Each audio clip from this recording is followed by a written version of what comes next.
There are a few things I've learned in high school.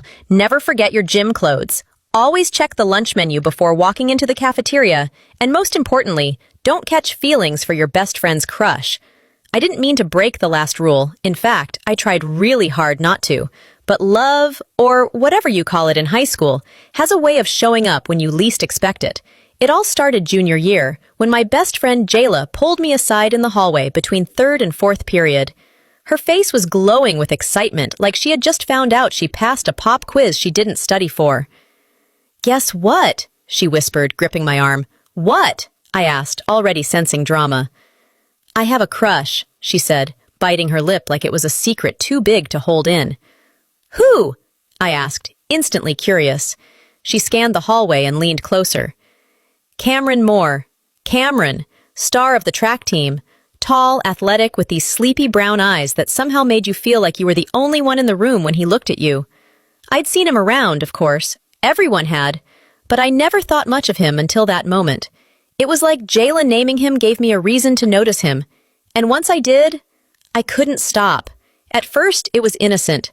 I helped Jayla write cute little anonymous notes to slip into Cameron's locker. I listened to her gush about his smile and how he once helped her pick up her books when she dropped them.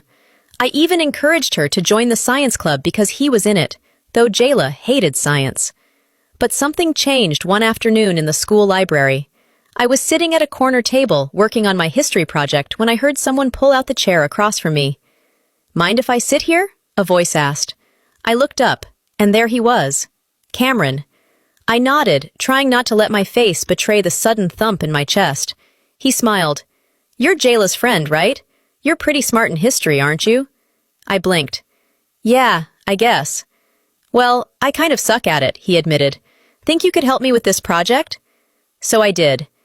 We worked together for the next 2 weeks, and in that time, I got to know him.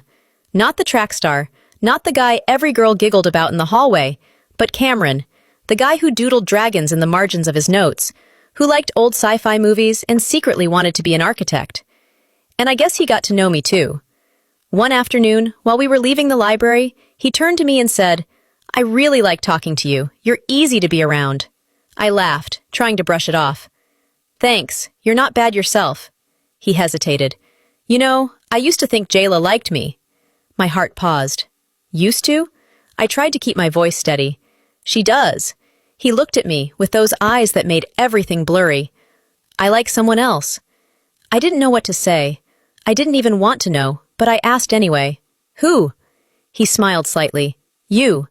Hi, I'm Rorisang, 20-year-old, and I've been waiting for university sponsorship for 2 years, and I have recently heard of YouTube automation. I plead you to help me by donating just $1 or anything, for I'm accepted in varsity with no sponsorship. School starts in 4th August.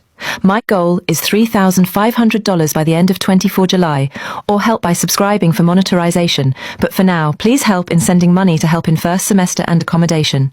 I promise to keep updating on the donation and posting more stories on my channel. Thank you for the donation. Everything froze. The hallway, my breath, my thoughts. It felt like being yanked between two places at once. One where I could scream and jump because the guy I was secretly falling for liked me back. And another where I could cry because that same guy was my best friend's crush. I avoided Jayla for 2 days. I couldn't look her in the eye without guilt clawing at my chest. But eventually, she cornered me during lunch. "You've been acting weird," she said, frowning. "I know," I whispered. "Jayla, I need to tell you something." She raised an eyebrow. "What?"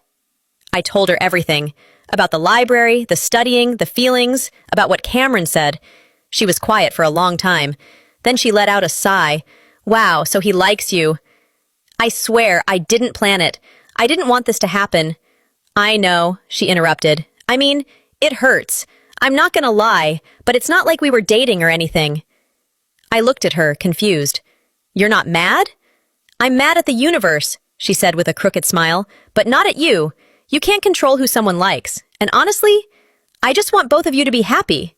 That's the thing about real best friends. They might hurt, but they don't let that hurt turn into hate. It wasn't easy after that. Jayla needed space for a while, and I gave it to her, but over time, we found our way back to each other. And Cameron? Well, he and I took things slow. We didn't rush. We didn't brag. We just got to know each other, honestly and carefully. High school is messy. Friendships are complicated, crushes are unpredictable, but love, the real kind, always starts with truth. And that's what saved us all. After Jayla forgave me, things weren't magically perfect. There was still this quiet tension between us, like walking on glass that hadn't quite shattered. We still ate lunch together and texted like old times, but there was a new layer of hesitation in everything. I could feel her guarding her heart, trying not to let it show that she was still healing. Cameron and I, on the other hand, stayed cautious. We didn't start dating right away, not because we didn't want to, but because it felt wrong to rush into something when the wound between me and Jayla was still fresh. We talked a lot.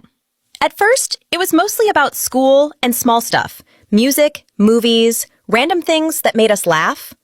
But over time, our conversations turned deeper. He asked about my family, about my dreams. I found out his dad worked 2 jobs, and his mom had been sick last year. He confessed he often felt like people only saw the athlete side of him and nothing else. "I'm more than just track and muscles," he joked one evening as we sat on the bleachers after his practice. "I know," I said softly. "I see you." And I did. One day, he held my hand for the first time. It was outside the school library, where it had all started. It was a small gesture, quiet, no one around, but my heart felt like it exploded into 1,000 suns.